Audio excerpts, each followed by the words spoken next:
Good morning friends, मैं सिद्धार्थ सिद्ध GS YouTube channel में आप सभी का स्वागत है। और नए करंट अफेयर्स क्वेश्चन के साथ मैं आज फिर से हाजिर हूं।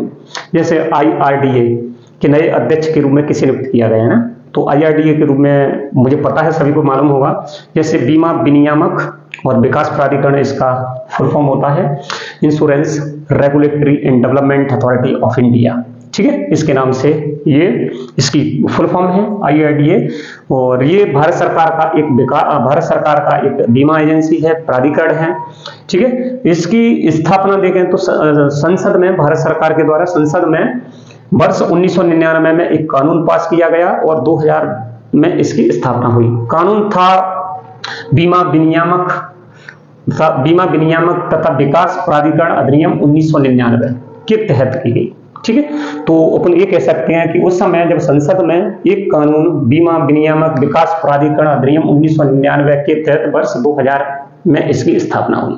ठीक है, इसका उद्देश्य अगर अपन देखें तो ये बीमा पॉलिसी धारकों के हितों की रक्षा करता है। इसके अलावा ये बीमा उद्योग का क्रमबद्ध विनियमन, संवर्धन तथा संबंधित और आकस्मिक मामलों पर कार्य करता है। ठीक है, और अपन ये कह सकते हैं कि ये बीमा उद्योग के विकास को नियंत्रित करता है और बीमा से संबंधित गतिविधियों की निगरानी करता है।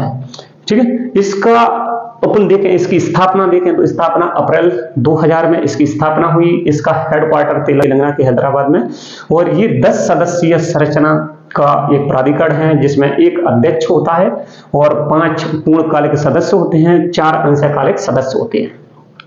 ठीक है, जो 5 पूर्णकालिक सदस्य होते हैं उनका कार्यकाल 5 वर्ष और 65 वर्ष जो भी पहले हो वो होता है ना।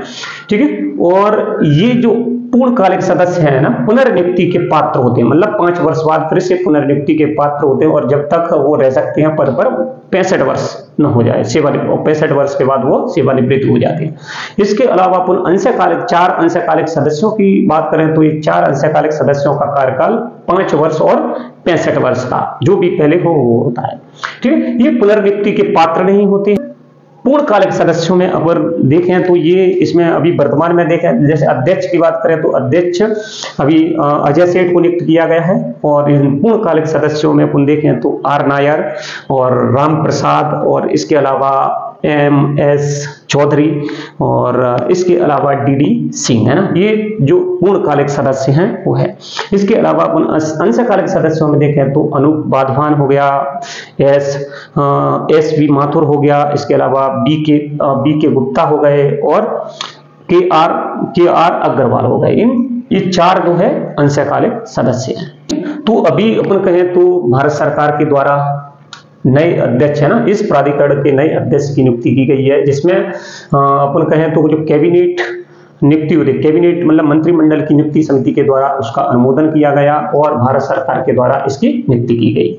ठीक है, और जो नियुक्ति की गई है अपन कह सकते हैं बीमा प्राधिकरण IRDA एक्ट 1999 की धारा 4 के तहत इस अध्यक्ष की नियुक्ति की गई है। ठीक है, मतलब पुनः कह सकते हैं इस एक्ट की धारा 4 के तहत इस प्राधिकरण में 10 सदस्यों की नियुक्ति की जाती है, जिसमें से अभी अध्यक्ष की नियुक्ति की गई है। ठीक है, अभी अध्यक्ष मैंने कहा कि अध्यक्ष कौन है, अजय सेठ। तो अजय सेठ के बारे में अगर हम बात करें तो अजय सेठ 1987 के कर्नाटक कैडर के IAS अधिकारी रहे हैं और ये पहले वित्त सचिव, आर्थिक मामलों के सचिव रहे हैं और सरकार के द्वारा अब इनकी नियुक्ति की गई है ना। ठीक है, तो इससे पूर्व कौन था, तो इससे पूर्व देवाशीष पांडा थे, जिनकी मार्च 2025 में सेवानिवृत्ति हो गई और तब से लेकर के अब तक ये पद रिक्त था और सरकार ने इस पद को अब भरा है।